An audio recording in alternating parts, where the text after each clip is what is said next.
explain to me what you mean by grooming, because has become it's a controversial word, right?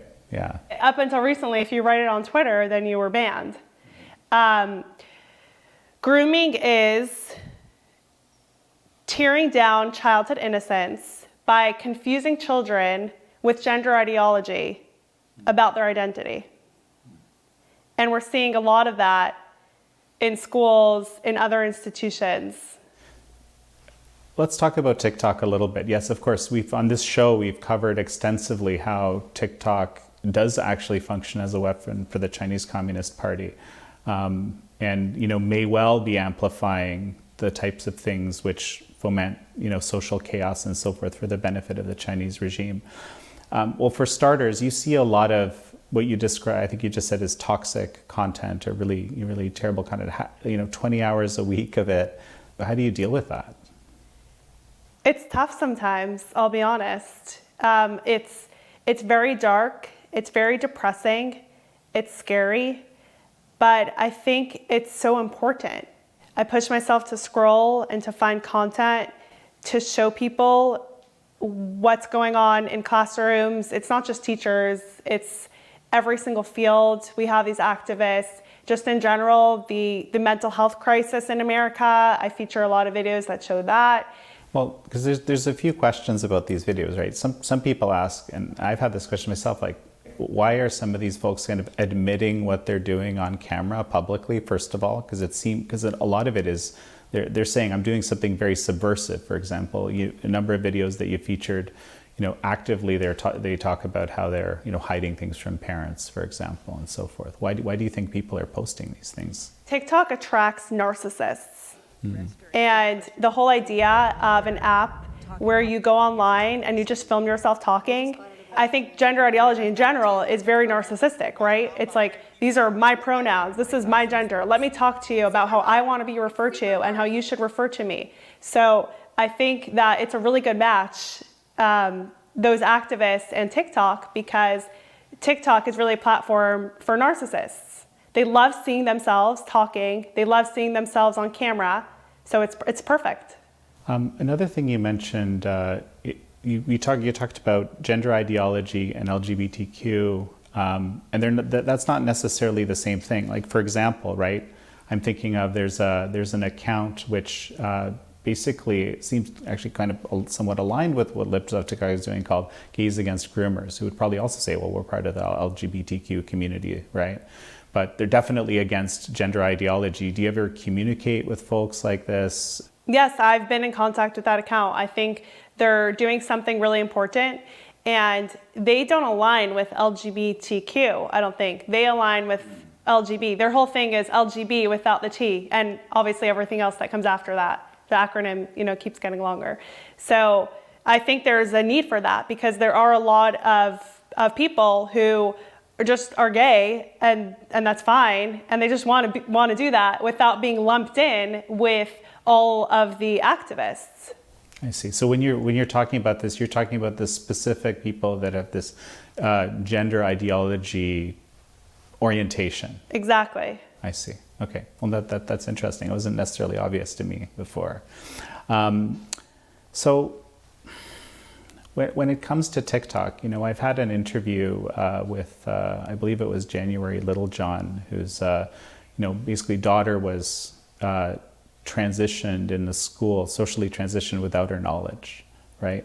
And one of the things that she talks about is there's these accounts where, on TikTok, where basically people encourage confused youth. If you basically do all the things that'll make you follow the trans ideology, we'll create this family for you and so forth. This very, very warm, safe space. Do you see this kind of content? I see a lot of that content. Yeah.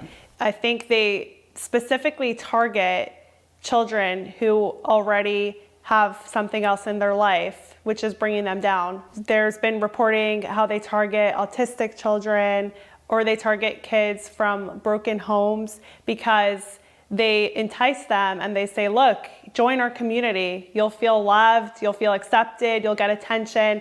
So I think they do prey on confused children who are struggling to begin with. Also, children struggling with gender dysphoria, which is a real struggle. I really feel for children who are struggling with that. So instead of helping these kids with their issues, they're instead, saying, oh, come join us, we'll affirm you, and you'll only have love and acceptance.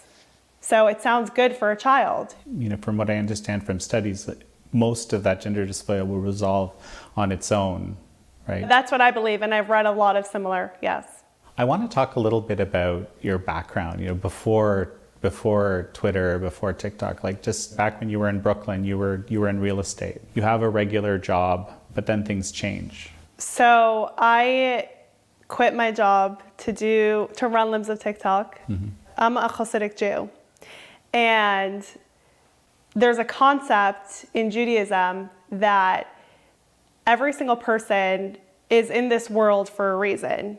Every person has a purpose. And I feel that through running Libs of TikTok. I feel like this is my mission now, and I'm very empowered to continue doing it. And how is it that you ended up working with Seth Dillon? So around the time that I was doxxed, Seth reached out and he kind of offered support. He shared how he believed in my mission. He believed in what I was doing, and he wanted to help me. So we now work together. Seth is one of the most incredible people I've ever met. Definitely the most incredible person I've ever worked with, and I'm so grateful to have him. Let's talk a little bit about this doxing, because that's when you definitely got a lot of attention. What happened there? So my account was anonymous, like most Twitter accounts. And then the far left media sent their little minion from the Washington Post to come dox me. I think they thought that it would intimidate me into silence or scare me. Obviously, that was never going to happen. Taylor Lorenz from Washington Post shared my name and my location, and then obviously I wasn't anonymous anymore.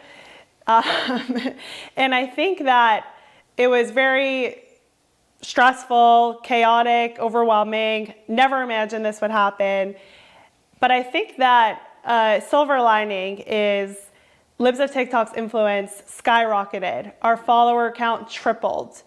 We got so much bigger, and the whole point of Libs of TikTok is just to show the content. So if more people are seeing it, that's a win. So I think there are good things to come out of everything, and I think that is one of them.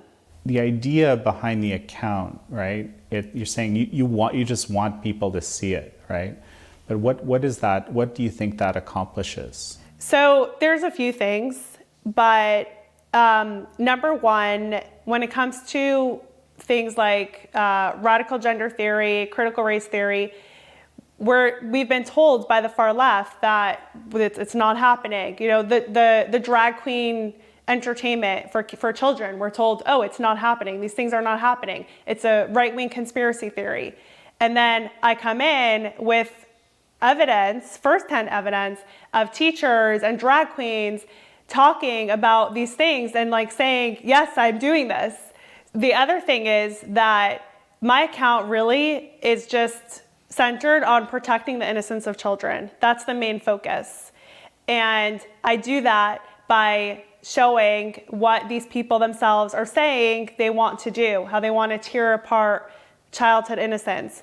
And we need to do something about it. I know that a lot of legislators have used Libs of TikTok's content in order to bring up legislation to protect children. So I'm really grateful for that. So yeah, no, I heard that it played some role in forming the parental rights and education bill in Florida, for example. So I don't know if you've heard that as well? Yes. So did people contact you about that specifically? I heard from people on DeSantis's team that the videos inspired the creation of and helped to pass the bill, yes, because they thought of the bill, they wanted to do it, and they had to garner support for it in the Florida House, right? And how can you get support for it if you don't have the proof and the evidence that it's actually a problem?